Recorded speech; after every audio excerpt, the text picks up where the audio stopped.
Hey folks, it's Ben. We're here with another seed starting table video. We're going to be doing some strawberries this time, but some modifications that we've done. We've ditched the baler twine due to its inability to be adjusted easily. So what we're actually switching is to just chain, which we've had.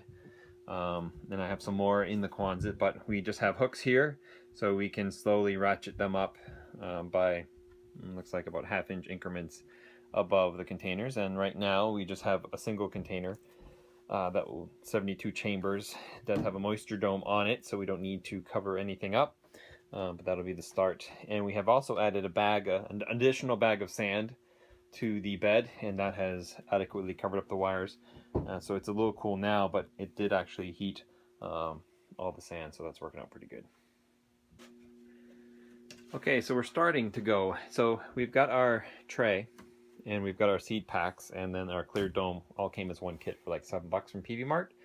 So what we're doing now, or what she's doing now, is laying some felt down. And what this acts or does is it's going to be holds the water essentially. So we'll get this soaking wet, and it will provide moisture for the packs that are here. So that's the convenient part about that tray. So now we've got to get that soaking wet before we move the packs over to it.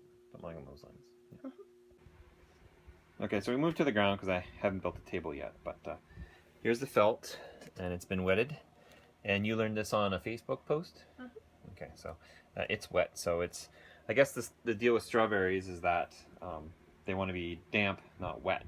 So by creating this felt here, it'll always be moist, but it won't be necessarily soaking wet. It won't be sitting in water, yeah.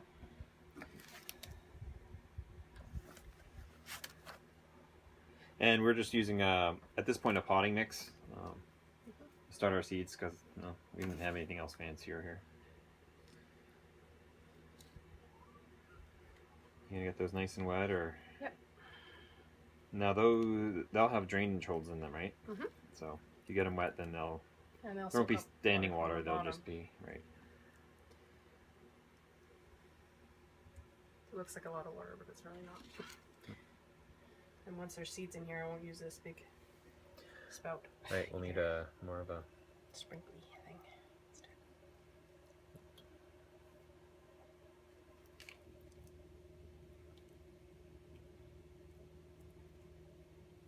And we're using warm water just because it's a little bit easier to absorb into stuff. If I was fighting with cold water, I find. Yep. Cool, so we transport up now? Sure. Cool. Alright.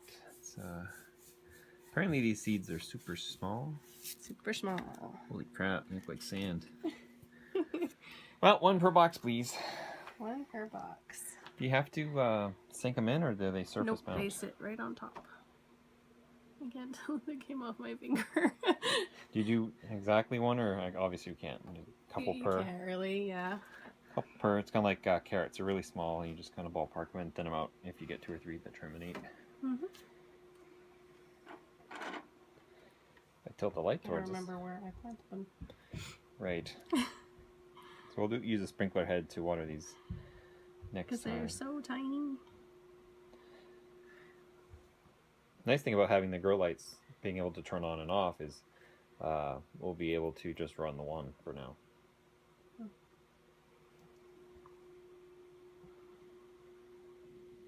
And strawberries can take anywhere between 7 days and 6 weeks to germinate.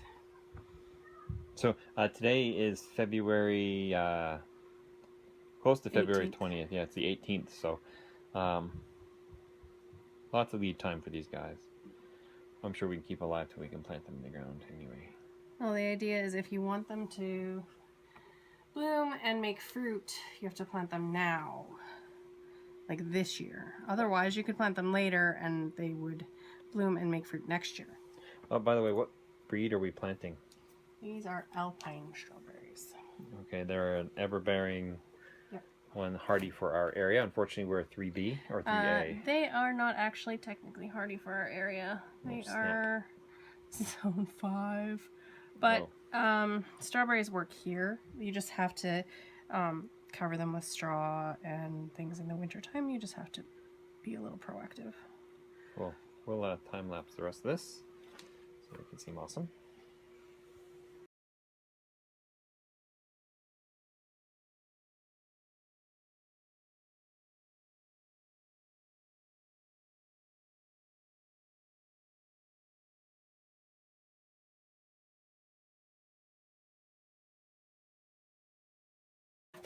Okay, so got those planted, mostly. And we're gonna put our vapor dome. Clear plastic cover. Yeah. I want to make it sound cool, but Study. Sound. zap. Supercharge your plants. We're gonna have to lift that up, aren't we? We might have to when we're all said and done. It's heavy now. It's heavy, yeah. Okay. Nope, that's okay. So it's on the middle of our warming bed, so the ground is warm. It's not hot. That has worked well, so we're happy with that. It's nice. We could probably boost our density next time, though. Maybe like a 60-footer. It wouldn't hurt, yeah. Yeah, but 30 is fine. It'll work great. And we get 2 inches of light for, I think we have it set for 14 hours a day. And we'll turn the other one off, I guess. Can you shut that one down? And the room temperature in here is probably about 60 degrees Fahrenheit, maybe 15 degrees C. Just because it's a storage room with no heating ducts, but the furnace lives in here, so it leaks a little bit, and that keeps it nice and not overly cold. So, do you have any questions on starting strawberries? Feel free to ask. We don't know much, but it's our beginning journey of it, and seed starting in general. We'll have this thing full by the time the season starts. But subscribe to our channel and probably this playlist for more info on that. And if you have any questions, please feel free. And so catch you guys later.